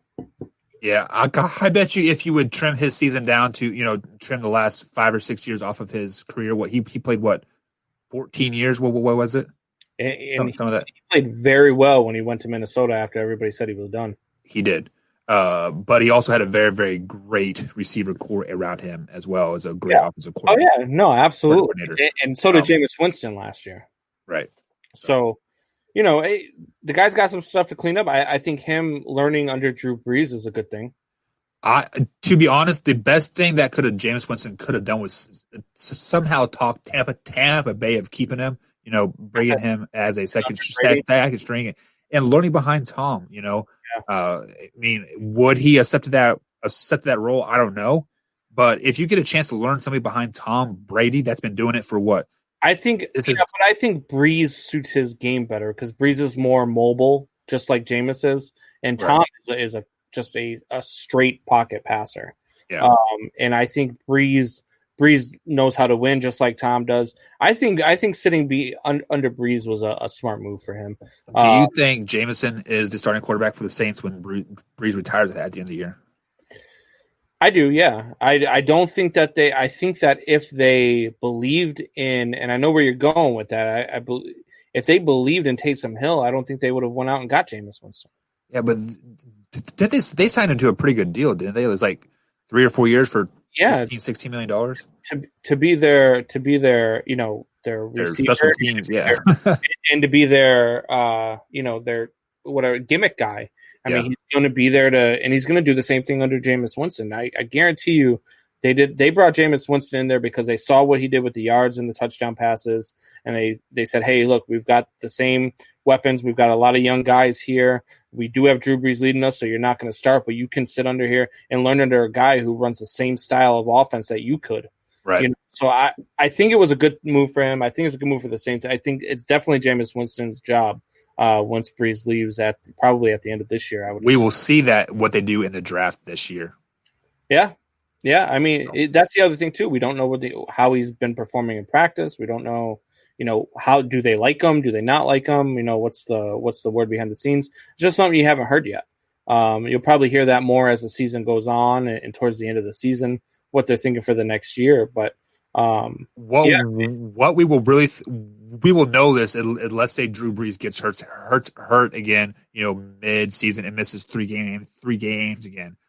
Who do they start at quarterback then? That is when you know, or that is when you will know the future of Jameis Winston in New Orleans. Do they start Taysom Hill, or do they start him? You're saying if he gets hurt? Yeah, if Drew Brees gets hurt again, like his thumb injury, he's out for 2-3 weeks again, right? Who do they start then? Go straight to Jameis. Well, I mean, we will see then, like how they are buying, like how they're sold on him, or even if they've clinched already by week 15. True. And they go to sit him. Who gets the starting gig then? I think it'll be Jameis. It's purely speculation because I'm not in tune with the Saints like I am with the Bears. So I don't know. It's completely speculation, but they only signed him to a 1-year deal. Correct. So that is why I said, like, let's see what they do in the draft. Like, if they are sold on him, they won't draft a quarterback because he's fifth year in his league, right? Yep. 4th, 5th year. So I mean, he definitely has a long shelf life left. 10 years maybe left on him. Don't re-sign him. That's fine. I would love to see Jameis Winston in Chicago. I would love to see him in a Bears uniform. I'll take Jameis Winston. I'll take Jameis. Nick Foles right now. Yeah.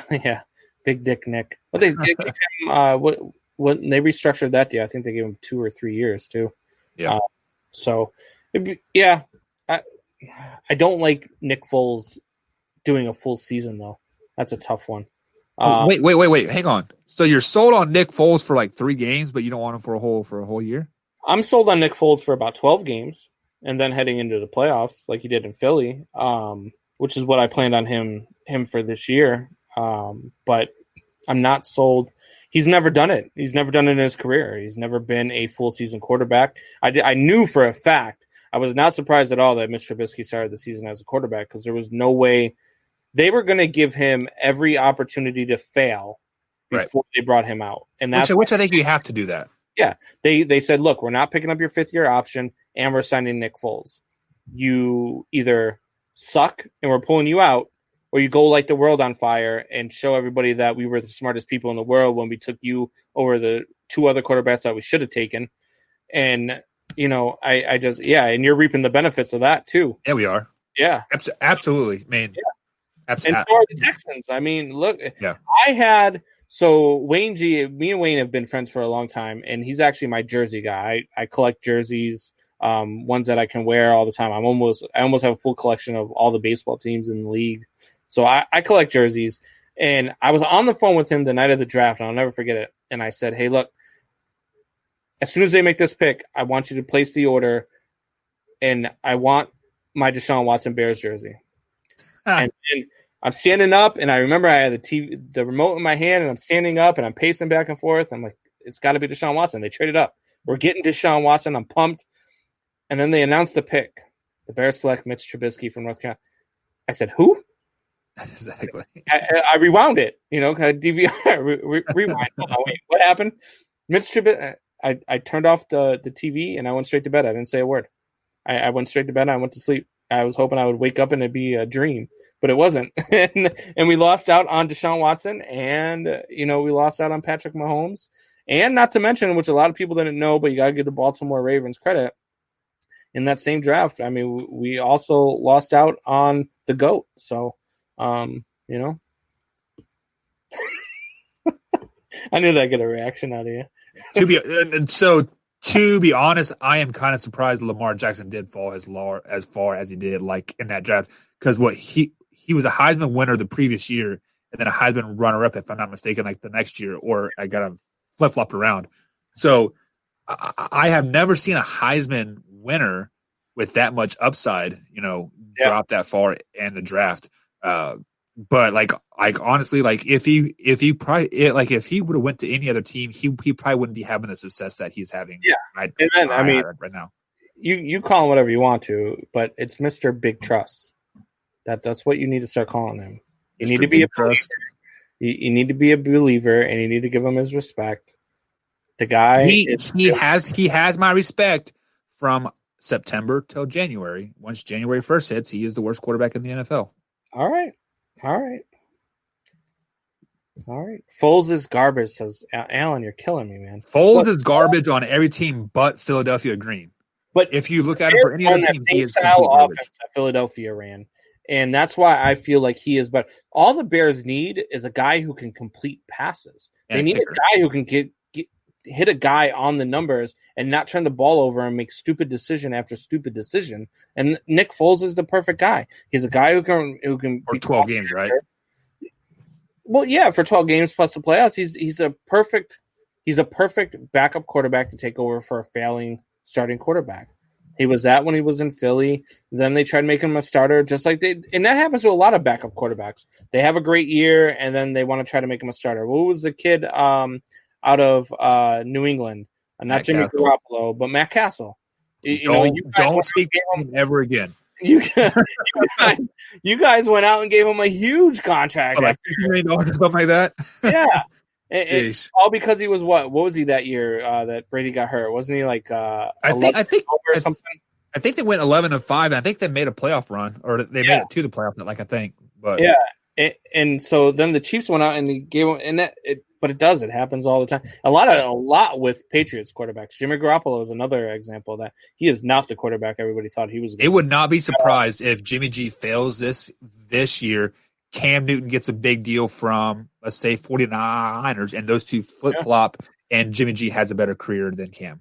And God forbid Jimmy G takes a knee, because then everybody would be talking about, I just figured 49er quarterback who isn't performing well.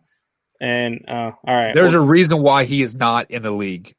I agree. Not because of the racial thing or anything like that. I got in this argument. And I get, the whole taking a knee thing, and I'm fine with it. I was fine with him taking a knee when he took a knee. I was okay with it because of why he took the knee and who told him to take a knee. He did it out of respect for a veteran, a decorated veteran who said, "Hey, instead of sitting for the national anthem, take a knee." And so he did that. But after the Super Bowl appearance, he was 8-8, 2-6, and 1-10. He was on a steady decline. Yeah. So that is why teams did not give him a chance. Should he have been given a shot over some of the quarterbacks that were there because he did have that Super Bowl appearance? Maybe.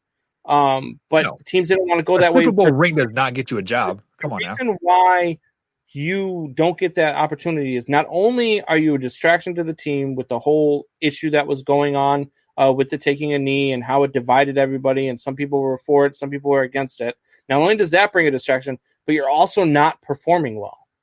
If you were out there with the track, if Patrick Mahomes went out there and took a knee, if you were performing at Patrick Mahomes' level and you took a knee, you would have been the quarterback the next week. Yes. And 15 teams would have lined up to sign you, but you weren't. That's why you're not in the league, and that's why I still don't understand why you're an 81 in Madden this year. I don't get it. 10-6 or 11-5 and missed the playoffs. Who was that? Matt Castle. Oh, okay, yeah. Yeah, because that was the year that the Dolphins, or was it the Dolphins that went crazy or something like that? When I can't remember. It was too long ago. Might have been the Jets. That might have been the time the Jets were actually okay. Them poor fans in New York, man. God, do they got a whole lot of garbage to watch. A whole lot beyond, and even the New York Yankees are disappointing as shit this year. But beyond the New York Yankees, the Mets are garbage. The Jets are garbage. The Giants are garbage. New York Rangers are garbage. The New York Knicks are a freaking trash can dumpster fire. Much like the Bears. You've got nothing to look forward to in New York as a sports fan at all. They got the Mets just sold. So you got to look forward to that. The Mets just sold, so maybe their new owner will do some good for them. Who was the new owner? The new owner, I can't remember his name. Because if I remember right, Travis Kelce was trying to put an owner group together to buy them. Yeah, I can't remember the name of the guy who just bought them. But I did see an interesting article where the Mets are Theo Epstein's in his last years of his contract with the Cubs, and I saw an interesting article that said the Mets might be going after Theo Epstein. Can you imagine if Theo Epstein goes and erases the curse with the Red Sox, erases the curse with the Cubs, and makes a World Series team out of the New York Mets? Go. I'd put him in the Hall of Fame right then. Yeah. You ain't got to wait your 5 years after you retire. You're in the Hall of Fame now. Yeah. How hated would he be in Boston, though, if he went to a New York team and turned them around? If it was the Yankees then yes, he'd be hated. If it's the Mets, they don't care as much. They don't care as much about the Mets as they do about the Yankees. I mean, they forgot all about 86 after 2004 happened. So, they didn't have to worry about it anymore. But right.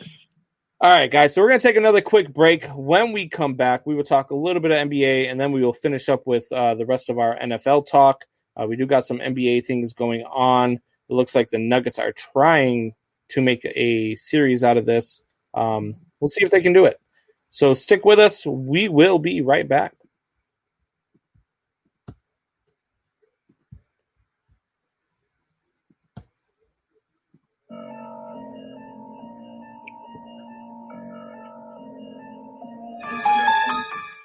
Just to make me a pussy, tell the trolls keep trolling. Bet your ass won't push me. All your ass do is push keys. You exciting my demons. Even demons scared of me. Only fight when I'm sleeping. God, why am I breathing? Got no rhyme and no reason. That's the reason I rhyme. Niggas finding my season. I'm tired of y'all eating. I'm just tired of me starving. Actually, I'm being honest. I'm just tired of being complex. I'm gonna rip a new hole in your whole operation. I run out of patience and run out of pages to write that I run out of pages. I jump on the mic and go nuts on the stages. I'm fucking amazing and nothing amazes you motherfuckers anymore. Cause my cadence is devastating. Say no, never say my name. The hell of my way. Got the devil in my head. The devil's in my brain. Like whoa, whoa, whoa, whoa, whoa. No. Not gonna slow the flow down so you supposed to know what I'm saying until you replay this shit over and over. I'm only admitted and already said more than you say in one of your albums. Wow, I'm standing in the ring and ready to get it and let me know who want a problem. Holla, I ain't never had a fuck what you thought. I'm more battles than you ever fought nowadays. 2, 6, 9 and then tattle when they can't call. I'm sticking to the code. Jump before the sun, sipping with the flow. Only getting hotter to hit the road. Trying to make these dollars. Getting both motherfucking everybody. All right, guys. Yeah. That's my boy Mises, man. So look, this guy's a Chicago YouTube rapper, and you would like him. So we don't talk a whole lot of politics on this show. We don't get into the politics, but he is very much outspoken in his music, and there's a lot of things that he says. I'm just like, yeah, well, he's not wrong there. He's got a couple of songs out there. One called Humanity. Another one called White Sin, and then he just came out with a Trump one. I'm not one look. I'm not a fan of. I'll say it right now. I'm not a fan of Trump. I'm not a fan of Biden either. I think we got the choice right now. In this election coming up, we got to choose between a shit sandwich and a shit popsicle. We're going to choose a loudmouth billionaire who seems to be, very racially insensitive, or are we going to choose the pedophile?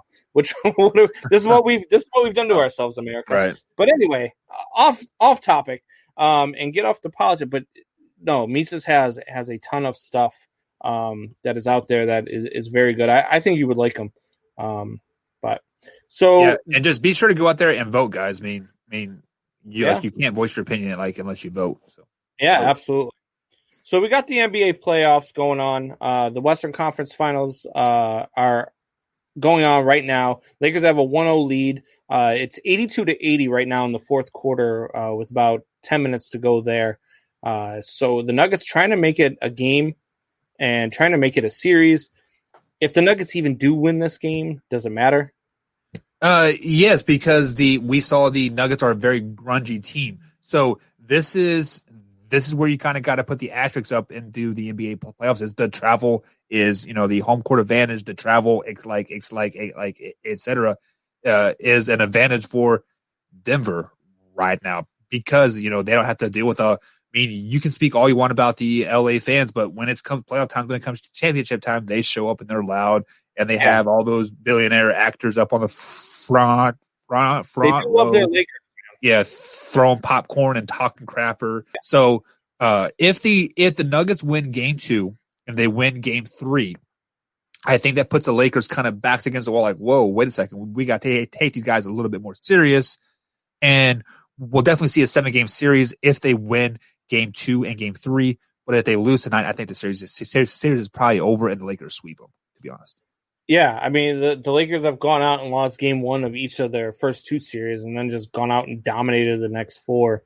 I don't know if anybody can beat LA. I think that either Miami or Boston will be a formidable foe for them. Boston looked good rebounding after they dropped the first 2 games of the the Eastern Conference Finals. Game 3 ought to be, just as exciting. I keep saying all the time, man, I wish the Bulls could have a guy like Jimmy Butler. They did, didn't they? Yeah, they did. But, we traded him away for a bag of basketballs, and so here we are. So if you really look at the NBA playoffs like this year with these 4 teams that are left, like you had the Nuggets, Lakers, Celtics, and Heat. The 3 of the 4 teams, they're kind of the up and coming team, right? And the Lakers, they haven't been there for like a while, but they have that veteran core. They have LeBron James, they have Rondo, they have AD. I can't think of some other names because I'm not a huge basketball fan by any means, but they had that big core put into place there. And if the Lakers were to lose, let's say to the Denver Nuggets or the Miami Heat in the finals, it would be a passing of the torch. Hey, this is a team now for the next 3 or 4 years. Look out for these guys moving forward. Now, if the Lakers win, that'll be the next year. So, but I don't think the Lakers are going to lose. Easy pathway to the finals, 100%. Yeah, it'll probably be a gentleman's sweep. I think the Lakers don't lose at all. I think the Lakers are going to walk away with this championship, just like the NBA wanted them to. Greatest player alive. I laughed a lot because we said before the bubble started that the reason why they created the restart the way that they did was they were trying to get LeBron and Zion in the first round, and then New Orleans just went out and totally screwed that up. The boots, didn't they? They did. Part-time Nerd says Islander almost made it to the Cup, referring to New York having nothing to look forward to. I always forget the Islanders are technically a New York team. Aren't they out of Rhode Island, though? I feel like they play in Rhode Island. I can't remember. I think that's why they're called the Islanders, but they're, nobody knows where Rhode Island's at, so they call them the New York Islanders. It's a very beautiful strait. And Steve Cohen is the name of the guy who bought the New York Mets. So thank you for that, Alan. Thank you for the hey, Alan, do you know if Travis Kelce was like a part owner of that as well? Because I heard something about that, but I didn't know if it was. What is up with Kansas City Chiefs players having enough money to go and put in for sports teams? Didn't freaking your quarterback do the same thing? Yeah, he is half owner of the Royals right now. But if you think about this, this is your retirement. Hey, I'm going to put in $8, $10, $15 million into a team that I make in 1 year. Shoot, I make that in a year. Let me put this into a retirement fund, and they own part of a baseball team for the next 40, 50 years of their life. Kick back in a chair. They're probably not doing a whole lot. It's just a name on the name on it. Right. Like you put in like a guy like Magic Johnson for when he owned part of the Dodgers. He'd show up to a couple games and make face and kiss babies. But I guarantee he wasn't in any of the talks for what players they needed. Fans in the stands, right? Yeah, exactly. So, all right. So let's get back to some more football now. We talked baseball, we talked hockey, we talked basketball. Right now we got Seattle Seahawks and the New England Patriots are tied at 14. Much tighter game than I thought it would be. I think there is. Let me check here. I switched it back to the Cubs game real quick. Left. Yeah, so a minute and a half left in the first half. New England just sacks as I turn it on. New England just sacked Russell Wilson. So it's second down now. But the NFL has been crazy. The first 2 weeks have been absolutely insane. There must have been 6 upsets in week 1. Yeah. If you want to call them upsets, can you really call a NFL game an upset? Unless you're favored 15 points, right? I don't know, but yeah, there are definitely 6 or 7 games that kind of really they won. Right. The one being the Las Vegas Raiders over the Panthers. I think they played right. Yeah, which that really surprised me 100%. Yeah, see, the Panthers were another team I thought were going to be a little bit better than people were giving them credit for. They haven't shown that in the first 2 weeks yet. I think Teddy Bridgewater is a guy that can lead a team. and be good and successful in the NFL. He just needs the opportunity to do so and the right scheme and the right coach, which I think he had it in Minnesota. I think he had it in New Orleans. Unfortunately, he had the injury in Minnesota. But Teddy Bridgewater is a very good quarterback. I think a lot of people are sleeping on them because of that. The Bills are no surprise. The Dolphins are no surprise at 0-2. Let me pause you real quick and go back to the Panthers. I mean, I agree with everything that you said about Teddy, right? They have a good running back. They have a pretty good receiver core. They have a defense. Their weakest link is a rookie head coach. I mean, I said this on the Man Hour about a month ago when school came back in session, and like Matt Rule canceled practice for 2 days to take his kids to like school for the first days of school. And I said out right then and there, I'm like, Mike, the Panthers are going to go 3-13 because their coach is not all in. Their coach thinks he can come and go as he please. He is not putting in the work. He is not getting his team, and it's a COVID year, so you had to put in extra work to get your team ready for week 1. I still don't understand letting go Ron Rivera. I still don't understand it for the life of me. I don't get it. Ron Rivera is a good coach. He's doing good things out there in Washington. They're 1-1. They got handled today by Arizona, but they were another great team. They were another team that won last week. You're just like, whoa, what? Because you thought that the Eagles were at least I thought the Eagles were a team that was going to be at this point 2-0. I didn't think the Rams were going to be as good as they are. They're 2-0 now. Or no, they're 2-0. The Eagles now are 0-2. And so man, there's just a lot of things happening that in the NFL that I didn't see happening, and I'm wondering if no fans in the stands has an impact on that. Yeah, it definitely has to have an impact on that. Like, let's flashback to September 10th, very first game of the NFL season, Kansas City Chiefs versus Houston Texans. I believe the Chiefs had roughly 3,000 fans in there, if I'm not mistaken. And are you telling me that the Houston Texans would have hung around as long as they did with the Kansas City Chiefs if that place was rocking at 130 decibels? Hell no. And that's what it does. It changes the hard counts. You're not gonna be prone to jumping as much. It changes adrenaline, changes all sorts of things. And I don't care what they say, piping in the sounds at 75 decibels or whatever they're allowed to. I mean, especially in a place like Kansas City or Seattle, 75 decibels is like having 5 fans. Yeah, I mean, like that is how loud they are walking into the stadium, right? Yeah. I mean, come on. And now you're not only that, but now you're hearing what the coaches from each sideline are yelling at you. Right. You know what I mean? So maybe you pick up on a play, So I think it changes a lot. I think it's had a lot to do with why we are seeing so many of the things that we are seeing through the first 2 weeks of the NFL. Now, does that even itself out? Maybe. There's been talks of possibly getting vaccinations starting November 1st, and maybe at that point they'll start letting fans into the stands and all of that stuff. So maybe this stuff evens itself out. But through 2 weeks, man, I am surprised by a lot of activity that is going on. I didn't think that the Patriots are going to be as good as clearly they are. Maybe Bill Belichick really is the greatest coach of all time. Right. Which, there's a guy who's got his name on the Lombardi Trophy who was pretty damn good. His name was Vince Lombardi. So,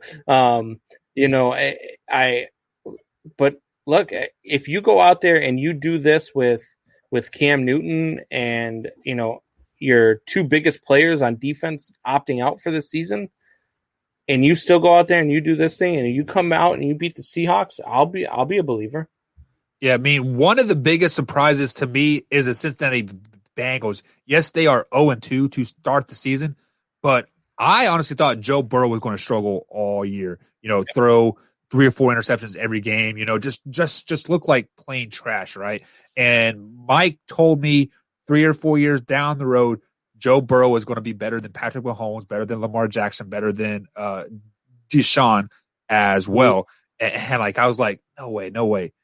After watching Joe Burrow on Thursday night, that there's something brewing in Cincinnati, guys. They have a young core. They got a young receiver. They have their running back. They have their offensive line. The defense is getting better, and they got a stable coach now. That is not just okay. We're going to go 8-8, and I'm okay with that. Look out for Cincinnati second part of the year and years beyond. And then, to me, like, I'm not a big believer in Kyler Murray. I know a lot of people are. I'm not high on Kyler Murray. I don't understand how you let a 4'3" quarterback do this to you. Like, the things that he is doing, I just don't understand it. Like, I'm watching him. He scores a touchdown. He runs it into the end zone. All of his teammates come to celebrate with him. You know how you normally do a chest bump? His head is hitting their chest as they're both all standing up.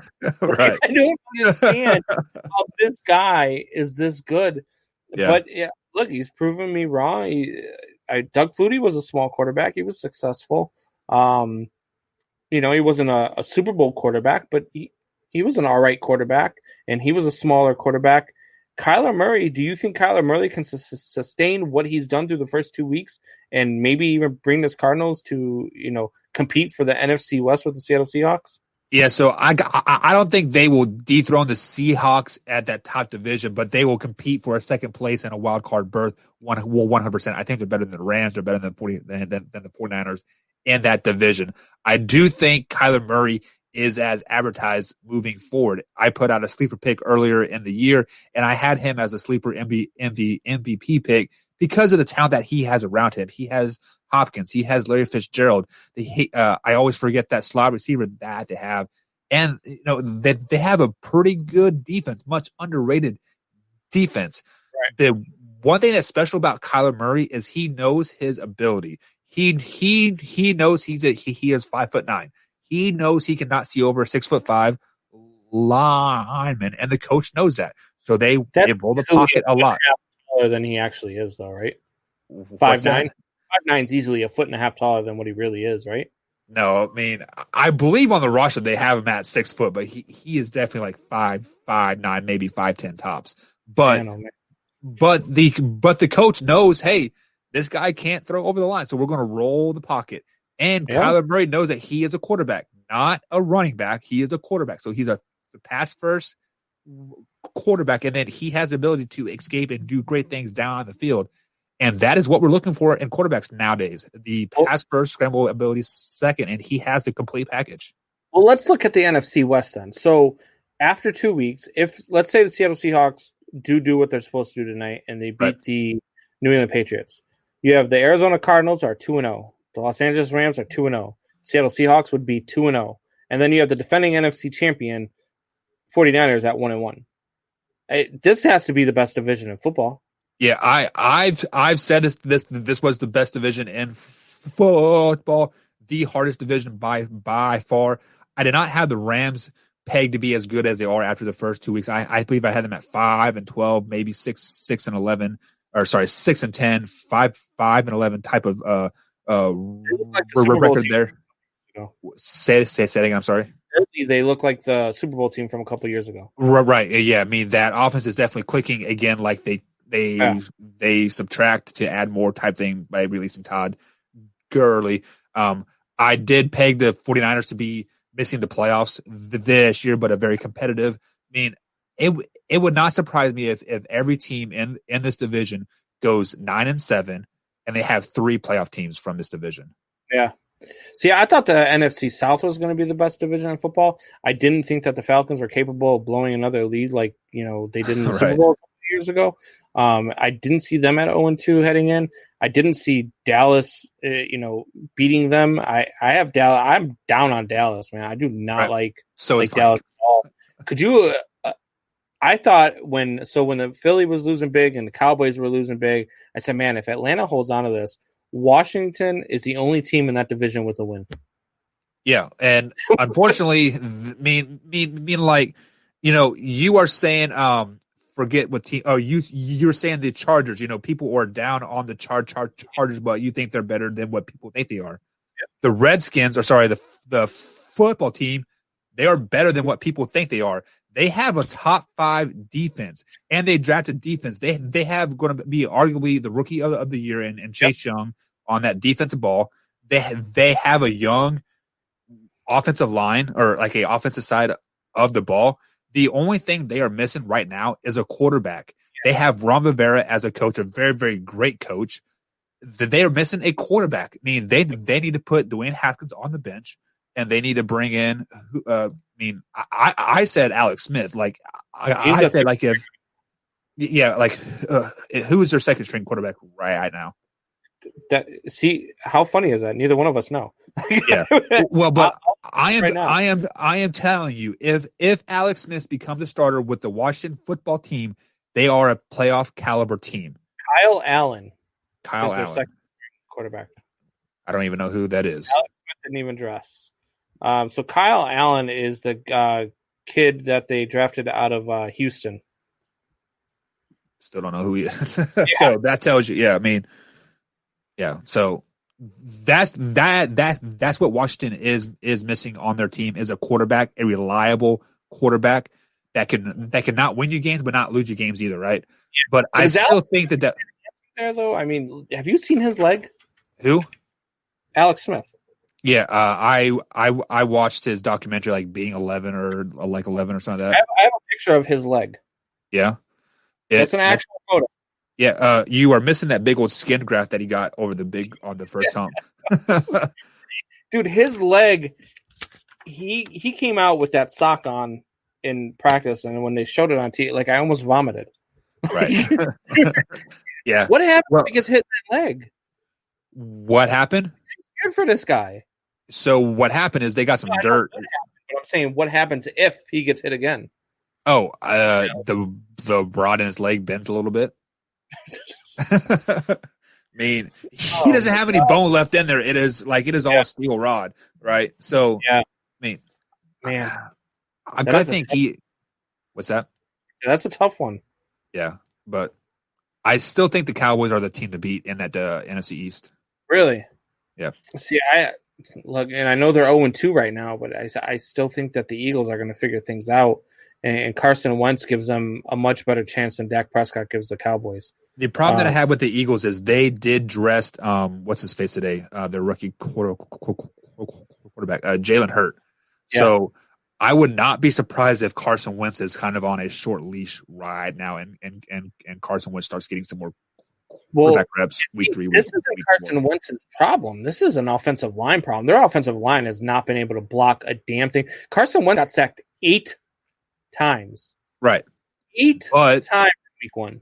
But with that being said, would you rather take a rookie quarterback to take all those pops and you figure out your offensive line next year and save Carson Wentz, or do you want Carson Wentz to take all those hits? Did you say the same exact opposite thing when I said the Chargers need to leave in Herbert?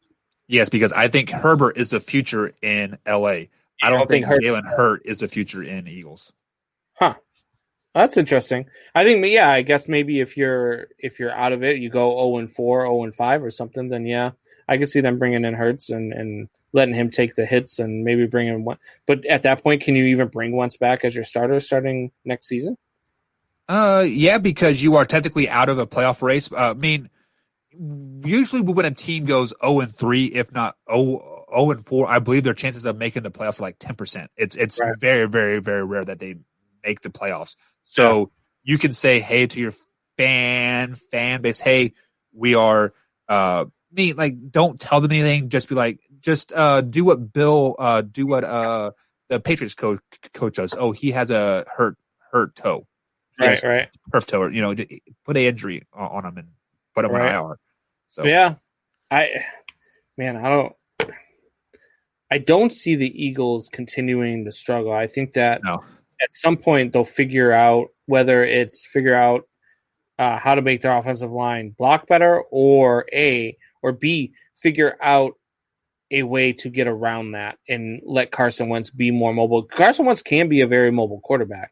So you start game planning, maybe throwing in more option plays or whatever you got to do, quick slant routes, something to stop teams from gaining the pressure on you so quickly and open things up. I still feel like they can figure things out. I have more faith in them than I do the Cowboys. Let's look at the Eagles' schedule. Have a ton of talent, man. A ton of talent in Dallas. Too much talent. Yeah. Yeah, and it's scary. And for me, that's still the reason why Dak Prescott doesn't get paid what he thinks he's going to get paid, because you have all that talent and you're still, needing to come back from 39 points down to win a game. Well, a lot of the Cowboys' issue is they still have Jason Garrett's hands on the team. So Mike McCarthy hasn't had a chance to get in there and bleach a team. You think he was watching the game today like this? Yeah, he's like, yeah, good job, boys, right? But let's flash back to the Eagles here. Looking at their schedule, they have Cincinnati Bengals at home, which is probably going to be a win. But then they're at 49ers, at Steelers, and then they have Ravens at home. If they do not beat the Bengals, they could start the season 0-6. No. So if they beat the Bengals, the San Francisco 49ers might be a very beatable team right now. Right, but because they're playing with their at San Francisco. Yeah, but they're also playing with their backup quarterback, their backup wide receiver, their backup defensive line. Their backup, they pretty much got everybody thrown on IR. They have Laney Junior College playing for them right now. Yeah, exactly. So they might be a beatable team. So I get it, though. I get your point. I mean, it's a tough schedule. It's a tough road ahead. Dallas has a tough road ahead, too. It is not a tough schedule, but they have a tough next 3 weeks. Then it gets pretty easy. Then they have the Giants, Cowboys, Giants, Browns, Seahawks, Packers, Saints. So yeah, I mean, it's definitely a 500 type of schedule moving forward. Right. But they got to get a win next. That was my argument too with everybody being so high on the Patriots. Was you look at the Patriots schedule, man? They're at Seattle, then they go home and they play, I believe it's Oakland, and then they go back out to Kansas City. Right. And then they come back. So they're going West Coast, back to the East Coast, back West, back East. And they're going back and forth. I think the travel, not only that, but the talent of the teams that they're playing. They got to play that Niners team as well in that mix. Again, we don't know what Niners team is going to be on the field yet. But, that's going to be an interesting story to watch too, is they could all of a sudden be just a team that goes 1-15 just because of all the injuries they just suffered today. Yeah, right. So, all right, man. Well, hey, look, thank you for joining us. Why don't you go ahead and tell the people where they can find you when you're not on the show with me? Yeah, guys. So I am Michel Buchheister. I'm one part of the Mike and Mike Man Hour. Me and Mike LeBlanc are live on Facebook and our YouTube page every Monday through Friday, 1 p.m. East Coast time. That is 12 p.m. Central time. Noon hour. You guys also follow us on iTunes and Spotify as well. As soon as the live show is over, we upload it and it's right then and there. So every Monday through Friday, 1 p.m. East Coast time, MikeandMikeManHour.com is where you can find us as well. And when he's on Mike and Mike Man Hour, he's usually chiming in here, and every once in a while, maybe he'll fill in for Soup Boss here on the best sports podcast on the planet, Triple Shot Sports. That's all the time we got for now, guys. Thank you for joining the show. Have a great night. Yep. Have a good night, guys. Go Chiefs.